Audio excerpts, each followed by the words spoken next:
and ask the question. Hello? Hello? Yes, we can hear you. My question goes to Dr. Tedros. Following the emergency committee's sitting, what is your general advice to countries around the world in regards to how they should handle lockdowns, lifting of lockdowns, and the way forward to handling the virus?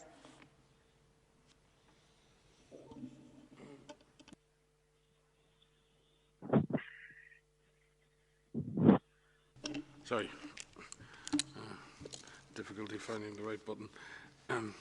Yeah, no, this is a challenge that governments all around the world are facing right now. And as you know, governments have implemented different forms of public health and social measures, which many people know as lockdowns. So it's very difficult to give specific advice at a global level that is relevant to any individual country. What we clearly recognise is that public health and social measures have been effective in suppressing the intense transmission of the virus in many countries. And that's been achieved by different forms of lockdown in different countries. Exiting from there requires a very careful, well-planned process that's based on, number one, understanding the exact epidemiology of the disease in your country or at subnational level. So do you understand the problem? Do you understand where the virus is? On the basis of that, is the virus coming under control? Are you seeing a falling rate of infections? Do you have in place public health surveillance measures to identify, test, trace and isolate? Do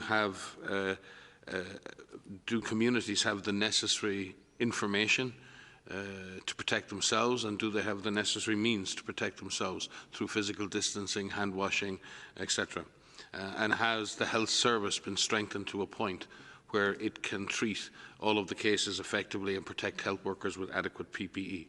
So they're the types of considerations that countries need to make.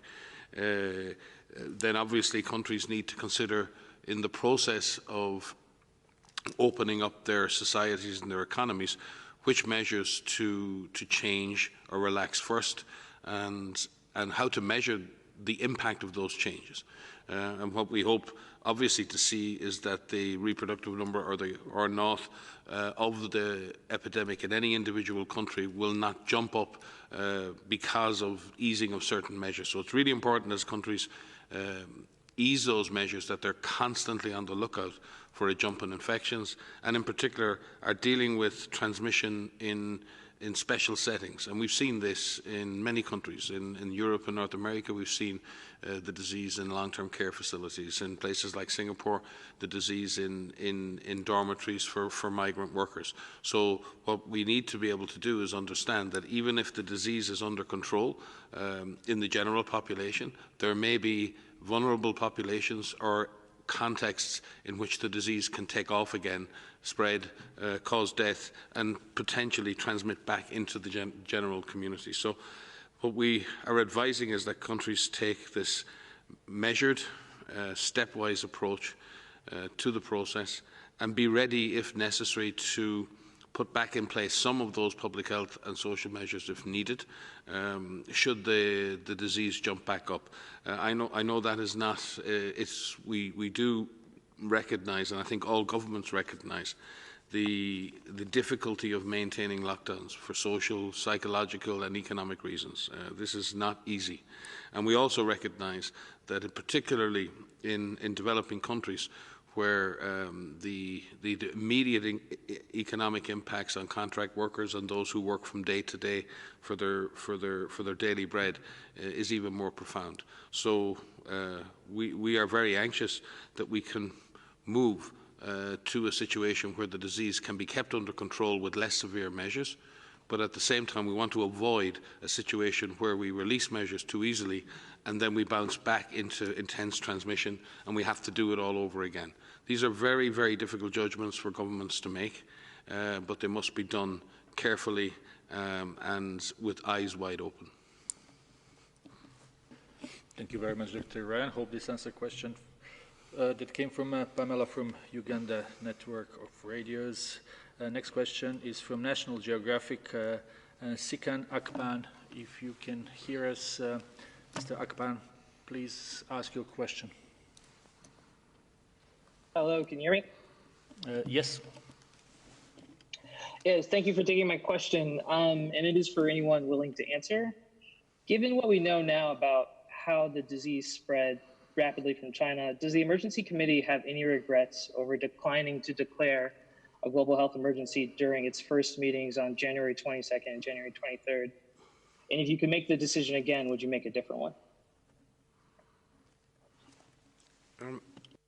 Sorry, maybe I can just clarify that the Emergency Committee does not make such a declaration. It offers advice to the Director General on making such a declaration. I think the DG has spoken about this before.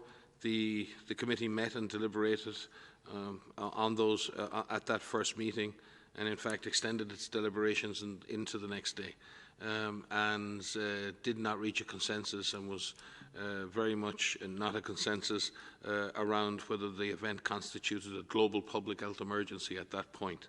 The committee did, though, ask that WHO collect more information and seek to clarify that situation and be able to come back and provide more input with affected member states in order for them to be able to reach a determination and advise the DG accordingly.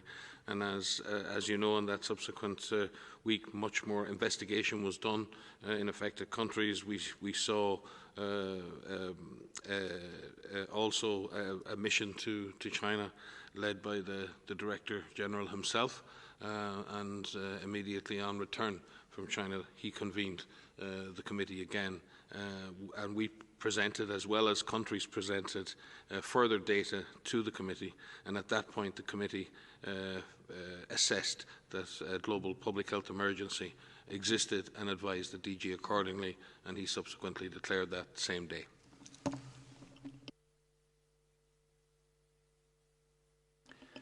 Thank you. That's a very important question, so I would like to add to what Mike said. As Mike said, on the meetings of the emergency committee, the last meeting was on January 22, and then followed by January 23. And in both days, they have discussed about whether to declare emergency or not, but they were divided. And as you also know, emergency committee is not like a parliament. So if they're divided, they don't go into votes, but they actually propose to collect more information and more evidence, and then come back and see if they can reach a consensus. And a committee that advises science and evidence-based organization should make sure that the right information and evidence is collected to reach a consensus on the recommendations they make to WHO or to me as DG. So that's why during their meetings on January 22 and 23, since they were divided because of lack of information, they had proposed to me to meet again after a few days to collect information, and they didn't recommend global emergency on January 23. Then after a few days, they got information and evidence, and they came back. I reconvened again on January 30, and they were then very confident because of the information they collected. And when they decided the global emergency on January 30, they had a consensus to recommend that to me. And this was based on science and evidence. And during that time, on January 30th, the number of cases we had outside China were only 82 cases, and there was no death. So, meaning, I repeat again, the world had enough time to intervene. And I can say it again, me and my colleagues believe that, and the emergency committee, this public health emergency, the global emergency on January 30, was actually declared in a timely fashion that allows enough time for the rest of the world to respond, because we only had 82 cases and no deaths. I repeat, 82 cases and no deaths.